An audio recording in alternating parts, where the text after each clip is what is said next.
നല്ല മനസ്സുള്ള ആളുകൾ എന്തിനാണ് പലപ്പോഴും ഒറ്റയ്ക്കാവുന്നത് എന്ന് ചിന്തിച്ചിട്ടുണ്ടോ?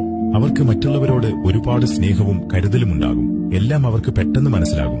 അതെല്ലാം അവരെ വല്ലാതെ വേദനിപ്പിക്കുകയും ചെയ്യും. ഒന്നും നോക്കാതെ മറ്റുള്ളവർക്ക് വേണ്ടി എന്ത് ത്യാഗം ചെയ്യാനും അവർ തയ്യാറാകും. അങ്ങനെ ഒരുപാട് കാര്യങ്ങൾ മറ്റുള്ളവർക്ക് വേണ്ടി ചെയ്യുമ്പോഴായിരിക്കും അവർക്ക് മനസ്സിലാകുന്നത് തങ്ങൾ ഒരുപാട് മുന്നോട്ട് പോയെന്നും അത് കാരണം തങ്ങൾ ഒറ്റപ്പെട്ടു പോയെന്നും. അവരുടെ നന്മ ചിലപ്പോൾ അവർക്ക് വലിയ നിരാശയും വിഷമവും നൽകും. ഇങ്ങനെയൊക്കെ സംഭവിക്കുമ്പോൾ അവർ പതിയെ എല്ലാവരിൽ നിന്നും ഒതുങ്ങി മാറും. സ്വന്തമായി സമയം ചെലവഴിക്കും. സ്വന്തം കാര്യങ്ങളിൽ ശ്രദ്ധിക്കും. അപ്പോഴാണ് അവർക്ക് മനസ്സിലാകുന്നത് ചിലപ്പോൾ ഈ നല്ല മനസ്സും സ്നേഹവുമൊക്കെ നമുക്ക് തിരിച്ചറിയാകാമെന്ന്. കുറച്ചുകാലം അവർ അങ്ങനെ ഒതുങ്ങിക്കൂടും. പിന്നെ പതിയെ പതിയെ പുറത്തേക്ക് വരും. പുതിയ ആളുകളെ പരിചയപ്പെടും. പഴയ ബന്ധങ്ങൾ പുതുക്കും.